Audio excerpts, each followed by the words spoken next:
Okay. We need to get this started, all right? Because some of us have jobs to get to in the morning. It is currently 12:40 a.m. WrestleMania 32 just wrapped up a little bit ago. Yes, a little bit ago. The show ran extremely long, and we're going to go over exactly why here as we go over the results of each match. We're going to skip the pre-show because really most of us should have skipped the pre-show because it just wasn't that great. But here's what my first thought about WrestleMania 32, which was live from Arlington, Texas. Stop saying it's in Dallas. It was not in Dallas. The new stadium is in Arlington. Dallas is like 30 minutes away. It's an entirely different city. But nobody knows Arlington, so they just say Dallas, because whatever. Who cares, right? If you're not from there, nobody really it doesn't matter. So the show wrapped up. Record attendance, over 100,000 people there to watch WrestleMania 32. And what was it like? It was like a plain cheese pizza. I love pizza, but is that it? Is this all I'm getting? All right, fine. And then if you offer me another slice, I'll say, nah, I'm good. Just one is fine. That's how I felt about this WrestleMania.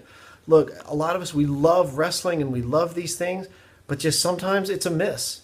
Even WrestleMania is sometimes a miss. I mean, this is supposed to be the biggest show of the year, and it didn't live up to the hype. Now, that's not to say that the wrestlers, the athletes, these entertainers, they didn't live up to their end because they're doing the best they can with what they've got.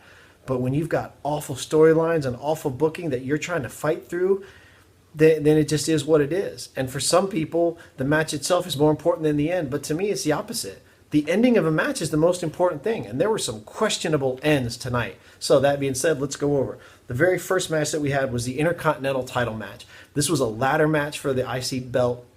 Great things usually happen when ladders meet WrestleMania. So you had a lot of talented guys in there. You had Dolph Ziggler. You had The Miz, who actually, people may hate him, but he is really talented in as far as ladder matches go. You had Kevin Owens as the champion, and so you had Sami Zayn, so you did have this mix of NXT guys, and everyone kind of thought that Sami Zayn and Kevin Owens were going to really go at it first thing, and they essentially did. So you had a lot of good spots, a lot of good bumps. Kalisto took some good falls. Even Stardust took some really good falls and hits from the ladder and stuff like that. But ultimately, the surprise, the winner of this match was ZACK RYDER, if you can believe it. Woo, woo, woo, woo. Yeah, that guy. The guy, everybody who was kind of a last-minute entrant, everyone just thought, okay, well, he's just in there because they needed another person. Nope. He ends up winning the whole thing. So does this mean they're going to give him some kind of push, or do they just want to throw everybody off of the Kevin Owens Sami Zayn trail, and that way these two guys can focus on having a match without a belt being in the middle of it? But either way, congrats to ZACK RYDER. The guy works super, super hard, and he always gets buried under nothing. So he's got a belt to his name now, and he's got a win at WrestleMania. So that's pretty cool for him. Next matchup, AJ Styles versus Chris Jericho. Okay, swing and a miss. That's what this match was. Love Chris Jericho. Love the guy. He's an absolute stellar worker. He's a stellar performer. He's great at putting guys over. He had done that. AJ Styles was incredibly over with the WWE Universe. I believe Vince McMahon is convinced that only a few smattering of people knew who AJ Styles was when he got called up to the WWE. And therefore, he needs to keep putting him in matches against more seasoned people like Jericho in order for the fans to accept him. This is wrong. We know who AJ Styles is. We know he's talented. We know he can work. We know he's good at what he does. So they have a great match. They've had great matches in the past. This should have been the end to their feud. And if it is, what a disappointing end because Jericho gets the win. Why?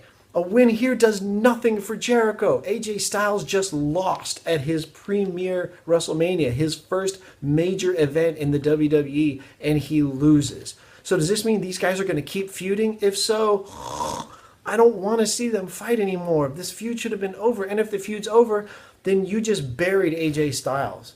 In his very first run in the WWE, you've set him up for failure. I don't understand that booking. And that's what I mean when I say these guys worked really, really hard, but the results didn't live up to what they should have anyway. This should have been AJ Styles' springboard to bigger and better things. Instead, he's going to start this new era tomorrow night on Raw with a loss. So, let's see. Third, we had the Tag Team Championship. The New Day, amazing. They came out with this huge box of Booty-O's cereal, which was great. That got tipped over and all these big O's came out. They came out dressed like Dragon Ball Z characters, and that was great. They did their typical Mike thing. The whole crowd loves them. They can't do anything wrong. Now, I hated myself for doing this, but I had predicted that they were going to lose this match, mostly because it was a non-title match, so they had nothing to lose, and everything's been going so right for them lately. It's about time for them to lose to the League of Nations, and they did. They had a great performance in the ring, and then League of Nations comes up with a victory. But that's not why this match is going to be memorable. It's for what happens right after the match. The League of Nations, they get on the mic, and what they start saying is Wade Barrett says, hey, you know, we're the greatest trio of people who've ever wrestled, then we're the best, and blah, blah, blah, blah. Shawn Michaels' music hits. Now, WrestleMania is full of surprises. There's always guest stars who show up. So, the Heartbreak Kid shows up. That's awesome. Then, Mick Foley's music hits. Oh, okay. Comes another legend. He comes out. All right. Now everyone's thinking there's got to be at least one more, and it's probably going to be a big one. And sure enough, glass shatters. It's Stone Cold. These three guys make their way into the ring. There's the inevitable trash talking, and then the squash happens. And the League of Nations gets completely dominated by the three legends, and everyone loves seeing stunners left and right and all that kind of stuff, and it's just a lot of fun. And then even the New Day was on the receiving end of some of the stunners, even though much to the crowd's amusement. I mean, when Stone Cold does something, he can do no wrong. He can give a stunner to anybody in the world, and nobody would complain. So there's really no complaints about the match itself, no complaints about the outcome, because the title didn't change hands, so it doesn't mean anything. All right, number 4 was the no-holds-barred street fight between Dean Ambrose and Brock Lesnar. I actually thought Ambrose was going to come away with the victory here, simply because on its face, it seemed like there was no way for him to win. So I thought, okay, what a perfect David and Goliath-style scenario. And it's a street fight. It's no-holds-barred. This plays right into the kind of match that Dean Ambrose likes to have. He can use weapons of any kind. He can use all these dirty tricks, low blows. He can do anything he needs to do to get one over on the Beast Incarnate. And unfortunately, it wasn't enough. 13 suplexes is what I counted. So Dean Ambrose was on the receiving end of quite a lot of pain. And then at the end, he received an F5 onto a pile of chairs that he had decided was a good idea to throw into the ring. So unfortunately, it didn't work out in his favor. And he loses the match. And who knows where the feud's going to go from here. Another questionable feud that seemed kind of thrown together at the last minute. I mean, this should have been the Wyatts facing Brock Lesnar at WrestleMania. I understand Bray Wyatt was unfortunately suffered an injury, and those are the things that WWE can't control, so they have to redo stories and stuff like that. But it was still a puzzling decision, so who knows if they're going to do anything with them moving forward. Next was the Divas Championship. We had Charlotte, Becky Lynch, and Sasha Banks. Earlier in the evening, Lita, who still looks incredible, Lita introduced us to the new Women's Championship belt, which is going to replace the Butterfly Divas belt, which looked like something you would buy at Toys R Us. Now they actually have a belt that shows them some legitimacy. It looks exactly like the World Heavyweight Championship, except it's a white strap with a red background. It looks great. It's a belt that is equal to the men's belt, showing them that, hey, you're not divas, you're women. We respect that. They're giving them a new title and trying to rebrand the women's division. No longer is it going to be the Divas division. So good on them for that. However, bad on them for how this match ended. What I don't understand is there's a continual disrespect for people having common sense. Ric Flair comes out there. Ric Flair is probably going to be involved in the match somehow. So if you're a woman and you're fighting in this match, you would probably keep that in mind. They didn't keep that in mind because, of course, toward the end, Sasha Banks goes in to try to break up the pinfall because Charlotte has Becky in a submission hold. And then, of course, Ric Flair grabs her leg and prevents her from going in. She taps. Charlotte retains. Okay, sure. I guess Charlotte... Okay. So basically, as long as Ric Flair is out there, by WWE logic, Charlotte will never lose. Okay, I guess that's what's going to happen. What are you going to do? Next, we brought the Shane McMahon and The Undertaker Hell in the Cell match. This was a match that a lot of people were looking forward to. How is this going to end? Is this going to go clean? Is someone going to interfere? What's going to happen? And yeah, there were some amazing bumps. Shane, to his credit, took a lot of big hits. The biggest hit of all was putting Undertaker on the table, climbing to the top of the cell, and just like Mick Foley did, he leapt off of the cell. Fortunately, Undertaker moved off of the table, so Shane just crashed through the table with his kids in attendance watching, no less. So that was that was an amazing fall that he took. Undertaker brings him into the Hell in the Cell. Tombstone pile drives him, covers him, and he wins. Again, another puzzling decision. Why? So what was this whole thing 2 months ago when Shane came back? He trained for this match and then he loses. Okay, it's one thing if you're a main event wrestler. You have a match with somebody, you lose. Hey, you could always have a rematch. Maybe you'll meet again down the line. This is Shane McMahon. He took a break from his normal job to come and do this.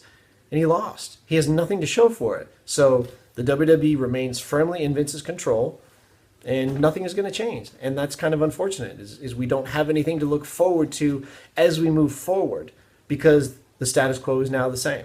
And we were all kind of hoping for something new. We were hoping for the Authority to get out of power, but 3 years running, and they're still going to be here. So what are you going to do? Anyway, seventh was the Andre the Giant Battle Royal. Kind of another snooze fest. I mean, the winner hasn't mattered in the last 2 years, so why is it going to matter this year? And the comically large trophy ends up being destroyed 50% of the time anyway. What was surprising to a lot of people is you had guys like DDP came in there. Tatanka was in there to absolutely no fanfare. I'm like, it's Tatanka. He's a legend. And then Shaq, yeah, the basketball player. For some reason, he was in this match. Okay, sure. So they go back and forth. They have I guess kind of a really sloppy battle royal, and the winner is Baron Corbin, of all people, from NXT. I actually thought it was going to be Braun Strowman, but it turns out that none of the Wyatt family members were even in there. I thought he was going to be part of it. So this was just a match of, hey, look, all these people are still on the roster. They still work for WWE. Remember this guy? Remember this guy? It was just a gigantic mess from start to finish. So unfortunately, it's not going to be the push Baron Corbin needs, but maybe this means he'll be a main roster guy. We'll see him on Raw and SmackDown a lot more often. That brings us to the final match of the evening, the World Heavyweight Championship, Triple H versus Roman Reigns. Now, was there anyone on the face of this earth, and that includes as yet undiscovered tribes in the heart of the Amazon rainforest, who did not know that Roman Reigns was going to win this match? Anyone? Because trust me, everyone knew. So we'll get that out of the way. But first of all, Stephanie looked amazing. She had a great introduction talking about the King of Kings and how we're all slaves and we bow to her. She's wearing this great Mad Max meets Sasha Fierce kind of outfit, and that was kind of cool. Going into this match, the last 3 WrestleManias have ended with a new champion, but the champ has retained at the last 7 out of 12. So even though recent history was on Roman Reigns' side, long-term history was on Triple H's side, blah, blah, blah. Throw out all the numbers. No one cared. It didn't matter. Everyone knew Reigns was going to win. But man, those boos were loud.